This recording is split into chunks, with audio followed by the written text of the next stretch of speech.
오늘은 십계명 마지막 10번째 계명 탐내지 말라라는 계명에 대해서 살펴보도록 하겠습니다. 십계명의 5번째부터 10번째 계명은 대인 관계에 대한 계명이죠. 내 이웃을 내 몸과 같이 사랑하라 라는 말씀으로 압축이 됩니다. 그런데 이 6가지 인간관계의 계명 가운데 가장 결론적인 계명이 10번째 계명 탐내지 말라라는 계명이죠. 이것은 모든 대인 계명들이 탐심에서 비롯된다는 것을 가르쳐 주는 거예요. 오늘은 10번째 계명에 대해서 자세히 살펴보도록 하겠습니다.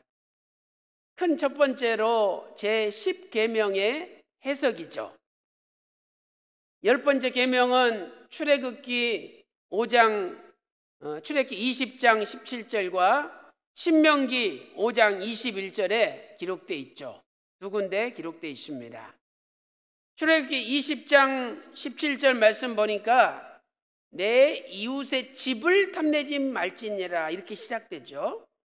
그러나 신명기 5장 21절에는 내 이웃의 아내를 탐내지 말지니라 이렇게 시작이 되고 있습니다.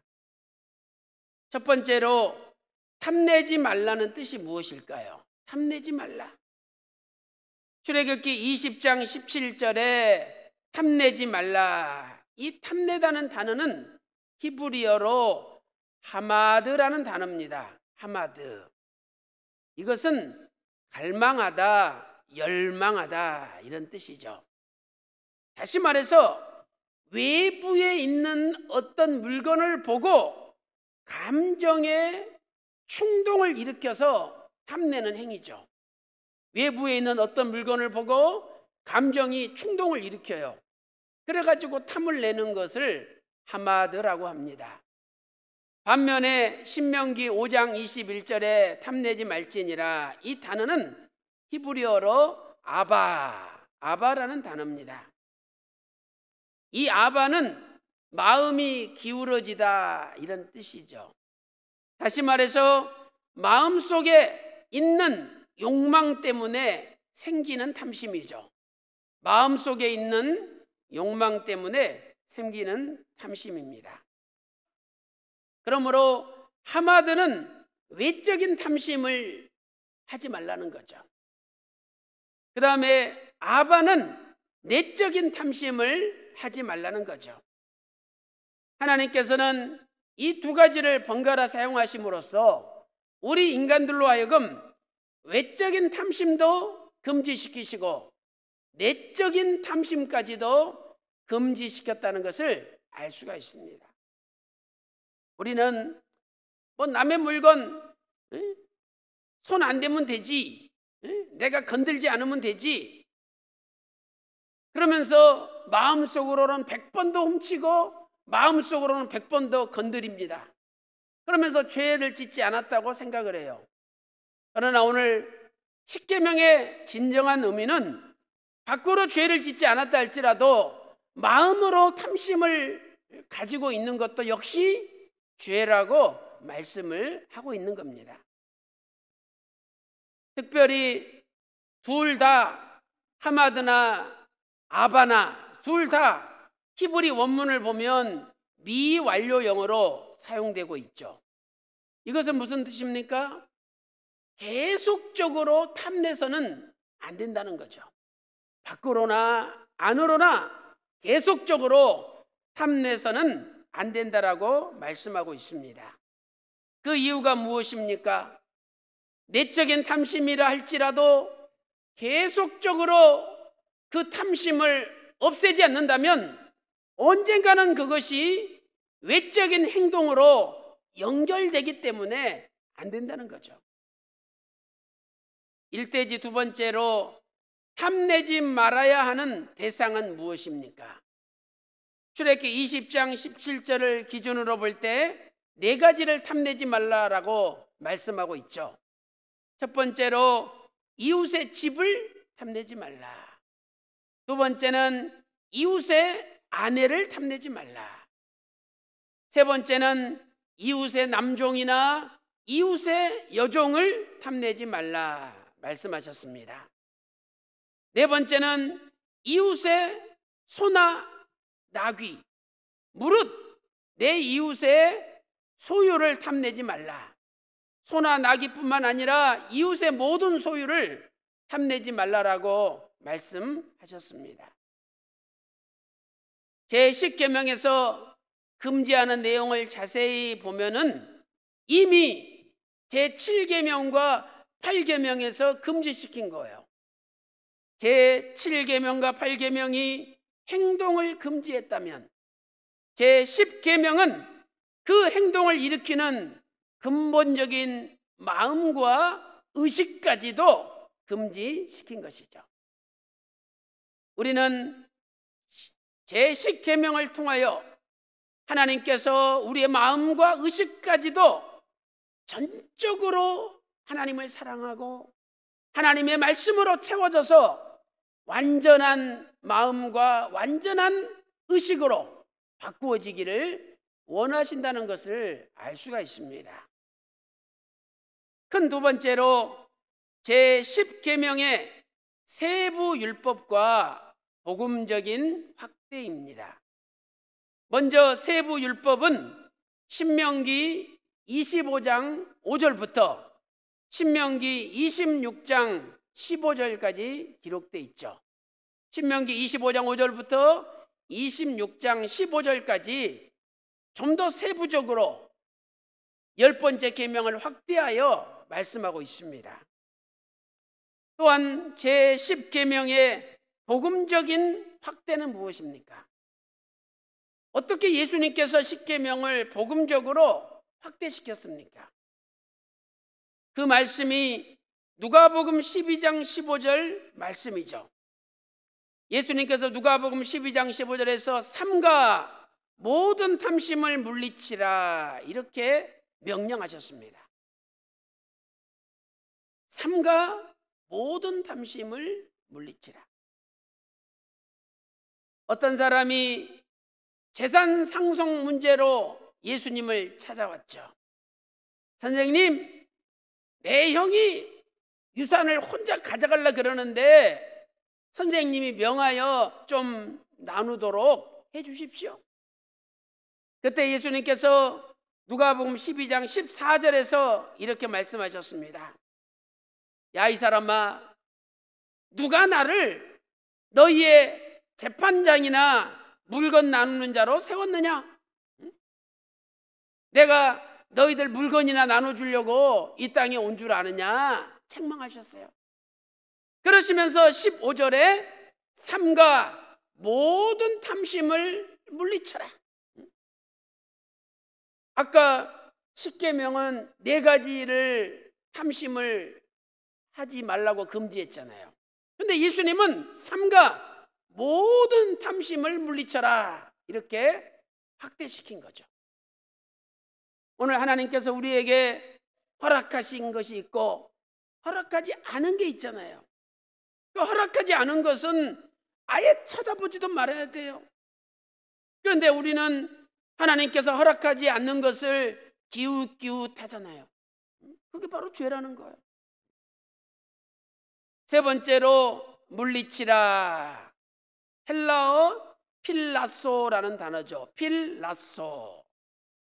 헬라어의 현재 중간태로 사용되고 있습니다. 이 중간태가 무슨 뜻입니까? 자기 스스로 지키라 이런 뜻이에요. 네 스스로 지키라. 누가복음 12장 15절 하반절에 이렇게 말씀하고 있습니다. 사람의 생명이 그 소유에 넉넉한 데 있지 아니하니라. 사람의 생명이 그 소유에 넉넉한 데 있지 아니하느니라. 다시 말해서 세상이 부자라고 영원한 생명을 소유할 수 있는 게 아니라는 거죠. 표준 세번역은 이렇게 번역하고 있습니다. 재산이 차고 넘쳐도 여러분의 생명이 거기 달려있는 것이 아닙니다. 아무리 돈이 많고 재산이 차고 넘쳐도 우리 생명이 거기에 달려 있는 게 아니라는 거예요. 돈 많다고 영원한 생명을 소유할 수 있는 게 아니라는 거죠. 그러므로 우리는 영원한 생명을 위해서라면 돈도 포기하고 버릴 수 있는 결단이 필요한 거라는 말씀이죠. 오늘 또 너무 욕심부려서 영원한 생명까지 잃어버리는 안타까운 자리에 들어가지 말고 욕심을 버림으로 영원한 생명을 끝까지 간직하는 저와 여러분 다 되시기를 주님의 이름으로 축원합니다. 큰 세 번째로 10번째 계명을 범한 자의 최후입니다. 제10 계명을 범한 자의 최후죠. 먼저 노아 시대 하나님의 아들들이죠.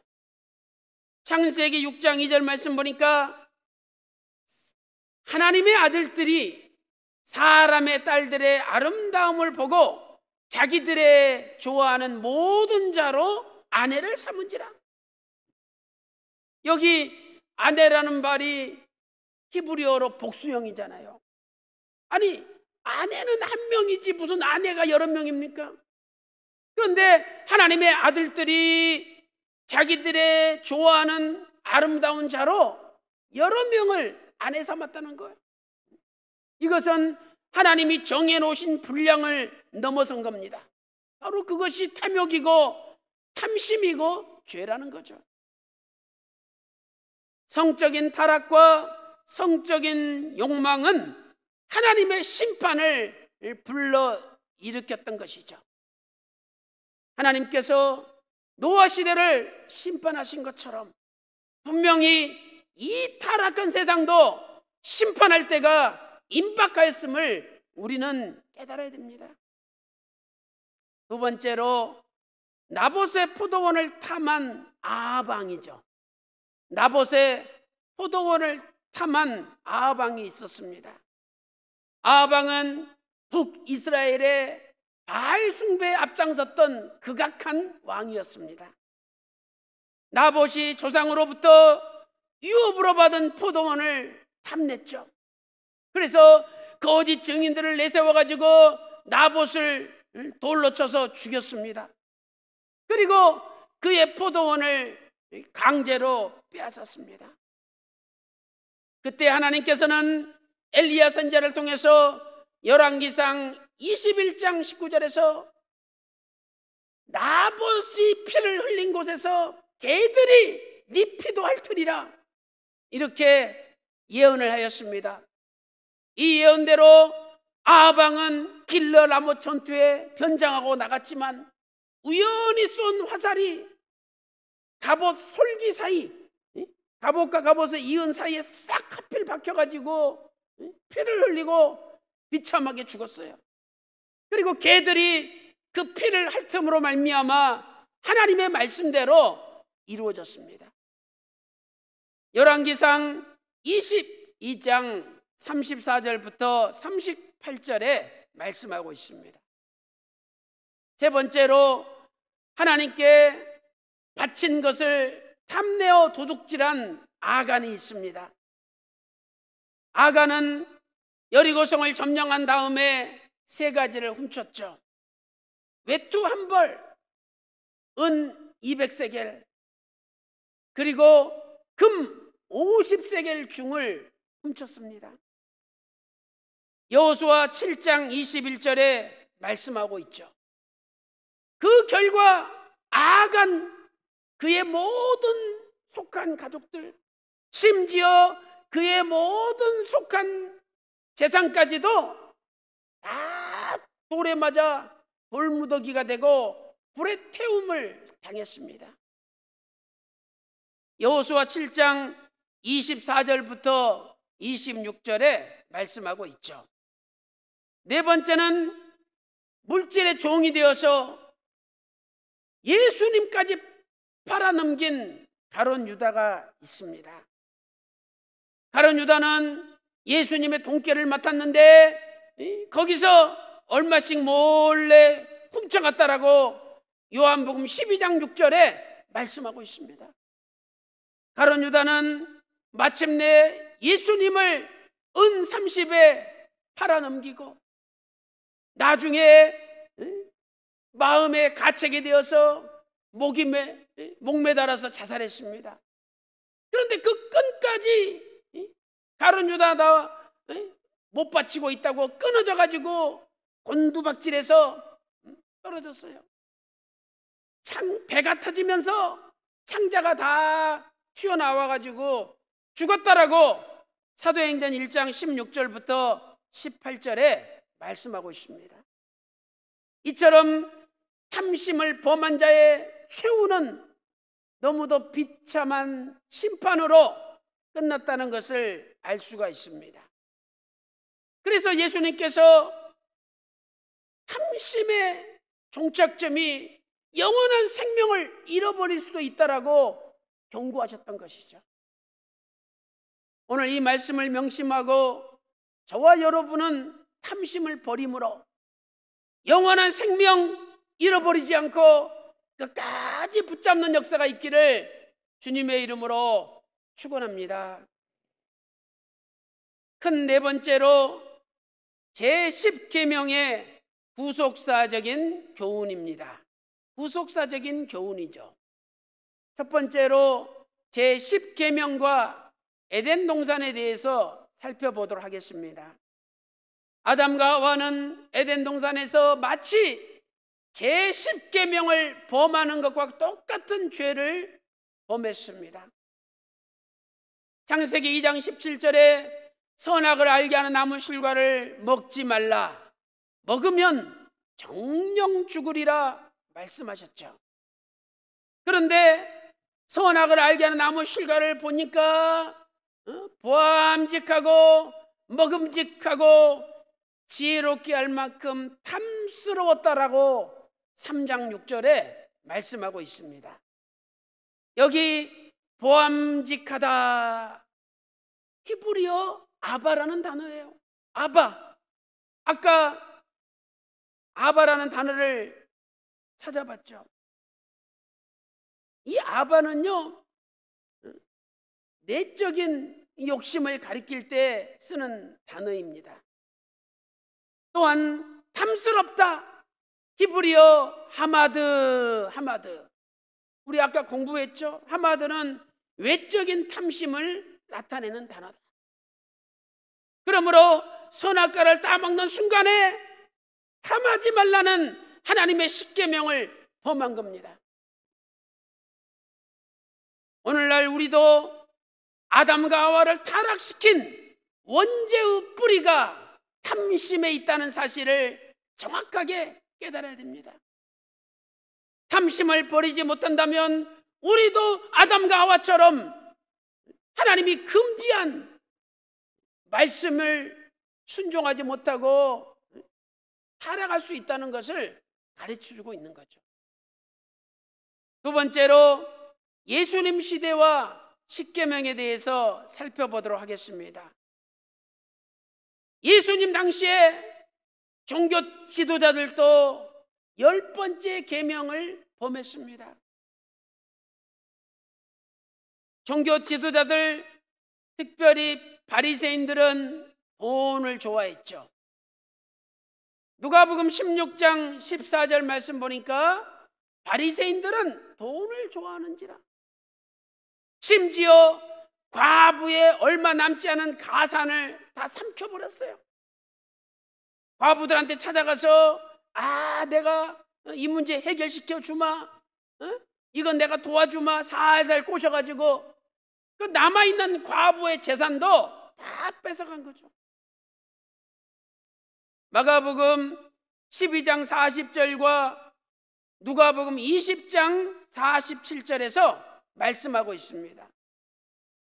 왜 예수님을 종교 지도자들이 십자가로 내몰았습니까? 마태복음 27장 18절 보면은요, 시기로 예수님을 시기해서 넘겼대요. 자기들이 설교할 때는 사람들이 모이지도 않고 헌금도 안 씁니다. 예수님이 설교하시면 수많은 군중들이 몰려들어요.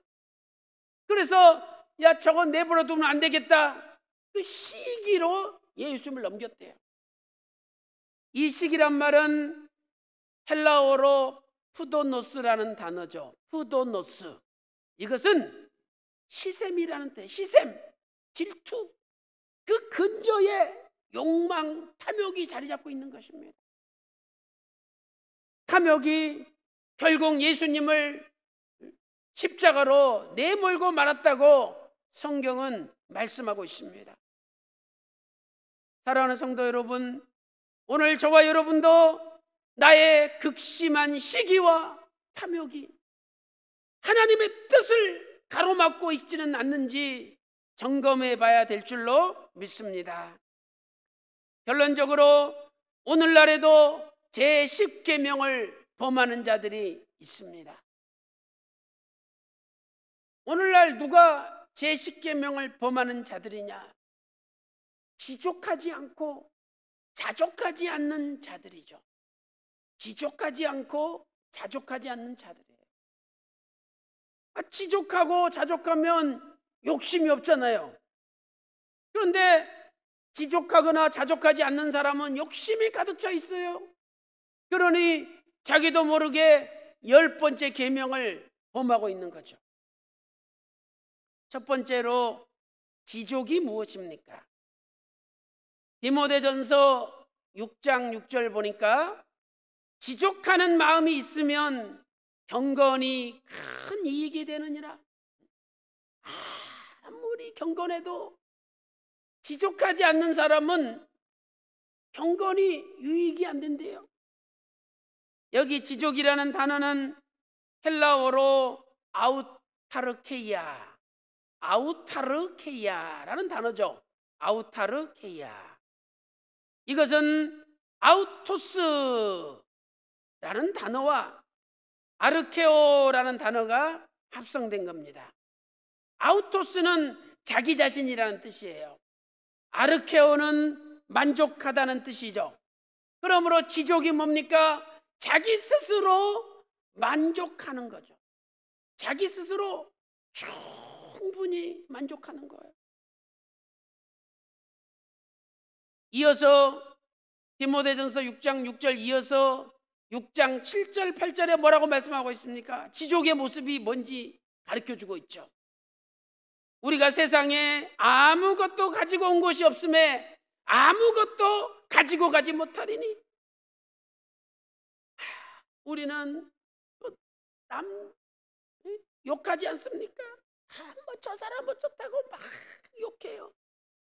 또 남을 흠집내고 막 깎아내립니다. 그런데 그거 해봤자 내가 그것 가지고 하나님 나라 가는 거 봤습니까? 아무것도 가지고 온 것이 없음에 아무것도 가지고 가지 못한다는 거예요. 그것도 남 깎아내리고 흠집내면 속은 시원하겠지만 다 부질없는 짓이에요. 그거 해서 뭐예요? 아무 유익이 없습니다.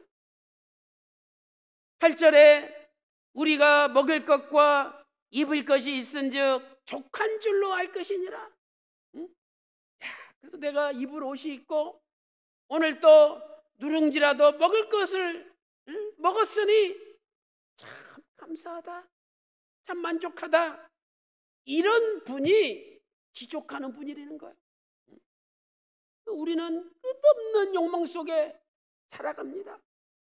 맨날 뭐가 부족한 거예요. 맨날 없어. 그러니 입에서 감사가 안 나온다는 거죠. 고린도후서 6장 10절 말씀 보세요.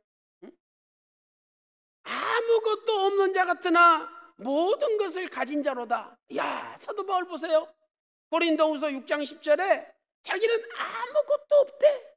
그런데 알고 보니까 모든 것을 가진 자라고 고백하고 있어요. 아무리 많아도요, 만족 못하면 불행한 거예요. 불쌍한 거예요. 근데 아무것도 없는데 늘 만족해? 늘 싱글벙글이야? 그분은요 행복한 거예요. 오늘 또 저와 여러분의 환경에 감사하면서 늘 만족함으로 행복하게 사시기를 주님의 이름으로 축원합니다. 두 번째, 자족이 무엇입니까? 자족. 빌립보서 4장 11절 말씀 보니까 내가 어떠한 형편에든지 자족하기를 배웠노니. 빌립보서 4장 11절에 사도 바울은 자족했대요. 헬라어로 아우타르케스 형용사죠. 그래서 이것은 자기 만족, 자기 배부름의 이런 뜻이에요. 자기 배부름의. 자족하는 사람의 특징이 뭐냐? 항상 배고픈 게 아니라 항상 배부르다는 거예요. 이게 자족이에요. 배고파 보세요. 맨날 먹을 것 찾습니다. 더 주세요. 더 주세요. 더 주세요. 계속 달래. 어? 왜? 만족이 안 되니까. 배고프니까. 배부른 사람은요, 이것 좀 드시라고. 저 배불러요. 이것 좀 먹으라고. 배불러요. 어? 다 거절해. 왜? 배부르니까. 필요가 없는 거야. 어?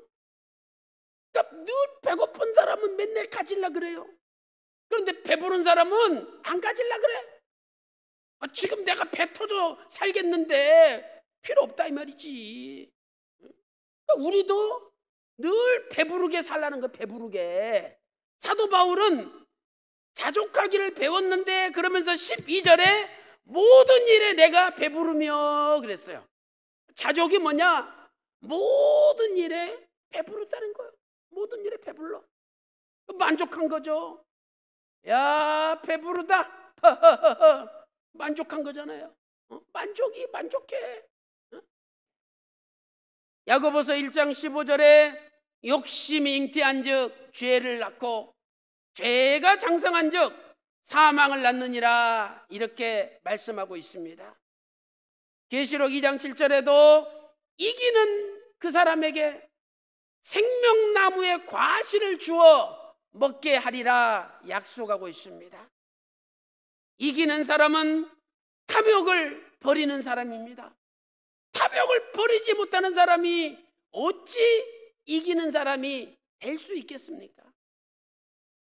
사랑하는 성도 여러분, 오늘도 외적인 탐심 하마드, 내적인 탐심 아바를 다 버리고 선악을 알게 하는 나무 실과 쳐다보지도 말고, 하나님이 금지하신 것 쳐다보지도 말고 하나님 말씀에 순종함으로 저와 여러분은 나를 이기고 세상을 이기고 죄악을 이김으로 마침내 선악과라는 시험을 통과하여 생명나무 과실을 따먹고 죽지 않는 영원한 부활과 변화의 세계에 다 들어가는 저와 여러분 되시기를 주님의 이름으로 축원합니다.